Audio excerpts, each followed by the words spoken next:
Hello guys and welcome back to my channel. आज हम इसमें अकाउंटिंग प्रिंसिपल्स के बारे में पढ़ेंगे।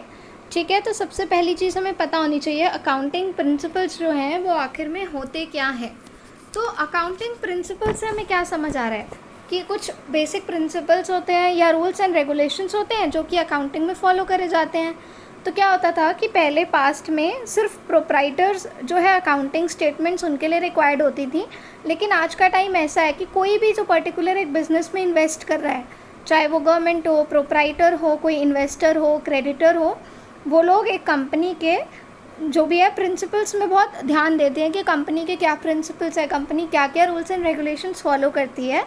इसीलिए आज के टाइम पे अकाउंटिंग प्रिंसिपल्स को फॉलो करना बहुत नेसेसरी हो गया है। ठीक है, अकाउंटिंग स्टेटमेंट क्या होती है? अकाउंटिंग स्टेटमेंट एक स्टेटमेंट है जो पूरा चट्ठा होता है कंपनी का। बेसिकली एक तरीके से वो कहाँ स्टैंड कर रही है, कितना प्रॉफिट है, लॉस में है, उधार लेगी तो चुका सकती है, या कंपनी की फाइनेंशियल पोजीशन कैसी है, ये सब अकाउंटिंग स्टेटमेंट्स दिखाती हैं। इसीलिए उन अकाउंटिंग स्टेटमेंट को बनाने के लिए बहुत इंपॉर्टेंट है कि उनको स्टैंडर्ड रूल्स एंड रेगुलेशंस के साथ बनाया जाए, और ताकि प्रॉपर इन्फॉर्मेशन एक कंपनी के बारे में दी जा सके। तो इसीलिए इन अकाउंटिंग प्रिंसिपल्स को फॉलो करा जाता है।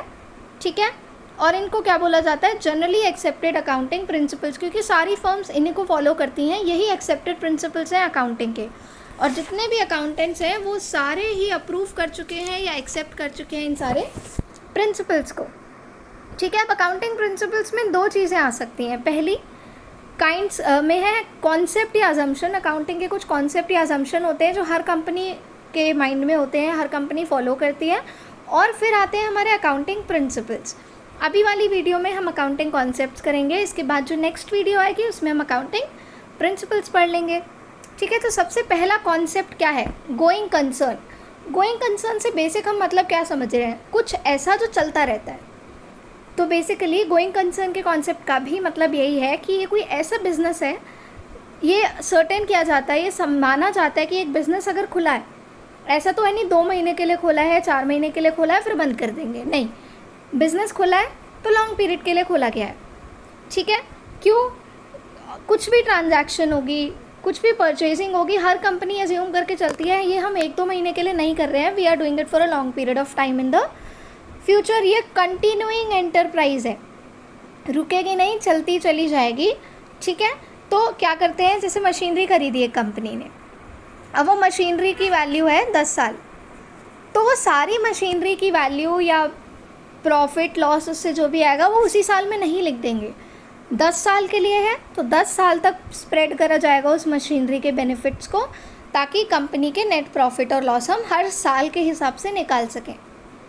ठीक है, और अगर एक कंपनी है, किसी को पता है कि ये 2 महीने के लिए खोली गई है, अब टेम्परेरी खोली है किसी ने, तो कोई भी कंपनी ना तो आपके शेयर्स या डिबेंचर्स खरीदेगी, ना आपको लोन देगी, कहेगी तो 2 महीने चल रही है, इनको हम लोन क्यों दें।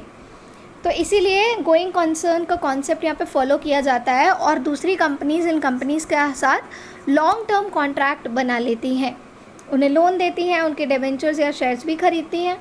ठीक है, और कोई भी एक्सपेंसेस होते हैं वो भी हर साल रिकॉर्ड करे जाते हैं। भले ही कोई ऐसा एक्सपेंस हुआ है जिसका बेनिफिट हमें अभी नहीं, नियर फ्यूचर में मिलेगा, पर स्टिल वो हम रिकॉर्ड करके चलते हैं, क्योंकि एक गोइंग कंसर्न का कॉन्सेप्ट को फॉलो कर रहा है। शटडाउन कंपनी इतनी इजीली नहीं होगी। तो ये था गोइंग कंसर्न का कॉन्सेप्ट। ये आएगा तो आप इसमें मशीनरी वाला एग्जांपल और लोन डिबेंचर वाला लिख के इसको एक्सीड कर सकते हैं। ठीक है, फिर आता है कंसिस्टेंसी कॉन्सेप्ट। कंसिस्टेंसी का मतलब क्या होता है? कोई ऐसी चीज़ जो टिकी रहती है, जो बदलती नहीं है वक्त के साथ। तो यहाँ पे वो ये बोल रहे हैं कि कोई भी मेथड या कोई भी प्रिंसिपल एक फॉर्म फॉलो कर रही है तो वो कंसिस्टेंट होना चाहिए। ऐसा नहीं 2 महीने मैंने एक प्रिंसिपल फॉलो किया, 2 महीने ये अच्छा नहीं है दूसरा कर लूँगी, या ये मेथड अच्छा नहीं है दूसरा मेथड फॉलो करूँगी। ये चीज़ कंपनी अज्यूम करके नहीं चलती है। क्यों नहीं चलती है? डेप्रीसिएशन का एग्जाम्पल लेते हैं। डेप्रीसिएशन के हमें पता है 2 मेथड होते हैं, एक होता है स्ट्रेट लाइन मेथड, एक होता है रिटन डाउन वैल्यू मेथड। ठीक है, स्ट्रेट लाइन वैल्यू मेथड क्या होता है? जिसमें जो परचेजिंग अमाउंट है उस पर डेप्रीसिएशन कैलकुलेट होता है, और रिटर्न डाउन होता है जो हर महीने डेप्रीसिएशन माइनस करके अमाउंट आती है उस पर फर्म अपना डेप्रीसिएशन निकालती है।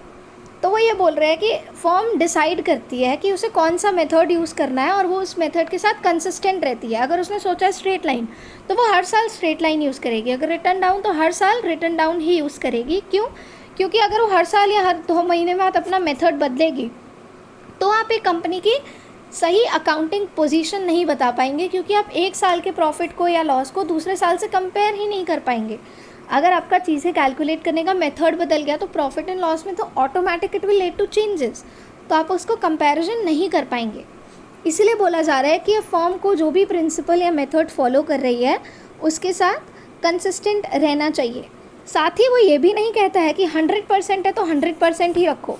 अगर सिचुएशन ऐसी आ जाती है या सर्कमस्टांसेस बिजनेस के ऐसे हैं कि आपको कुछ चीज़ों को बदलने की ज़रूरत है या थोड़ी सी चेंजेस करने की ज़रूरत है, उसको फ्लेक्सिबल बनाने की ज़रूरत है, तब आप बिल्कुल उसके साथ फ्लेक्सिबिलिटी ला सकते हैं, बट 100% आपको नहीं तब भी चेंज करना है। Make it flexible but not to change it completely. ठीक है, क्यों? क्योंकि जो है आप आउटडेटेड टेक्नोलॉजी यूज़ करते जाएंगे अगर आप उसको फ्लेक्सिबल नहीं बनाएंगे। विद चेंजेस आप उसे चेंज करिए, बट मेथड जो है you have to get the method remain same, it should be consistent. तो ये है कंसिस्टेंसी कॉन्सेप्ट। तीसरा आता है एक्यूरल कॉन्सेप्ट। एक्यूरल कॉन्सेप्ट क्या है? ये बोलता है कि कंपनी में सेल्स, परचेजेस, ट्रांजैक्शंस जो भी हो रही हैं, भले उसका कैश आपको आया है या नहीं आया है, क्रेडिटर्स डेटर्स चल रहा है, भले जैसे 5 साल की मैंने सेल करी, कैश मुझे भले ही फ्यूचर में मिलेगा, स्टिल मैं वो लिखूँगी अपने अकाउंटिंग स्टेटमेंट में, भले मुझे कैश मिला है या नहीं मिला है, ताकि हम कंपनी के देख सके क्या एक्सपेंसेस हैं, क्या रेवेन्यू आ रहा है, क्या ट्रांजैक्शंस हो रही है, वो सारी चीज़ें ठीक से रिकॉर्ड होनी चाहिए। इसीलिए जो भी ट्रांजैक्शन हो रही है उन्हें लिखा जाता है, भले ही वहाँ कैश अभी हमें रिलीज़ हुआ हो, कैश हमें मिला हो या ना मिला हो। ठीक है, तो सारे इनकम और एक्सपेंसेस के लिए चीज़ फॉलो करी जाती है और इसको मैचिंग कॉन्सेप्ट का दूसरा नाम भी दिया गया है। आज की वीडियो में गाइस इतना ही। अगर आपको वीडियो थोड़ी सी भी यूज़फुल लगी हो, don't forget to like, share and subscribe. और हम अकाउंटिंग प्रिंसिपल्स करते हैं नेक्स्ट वीडियो में। See you there. Thank you for watching.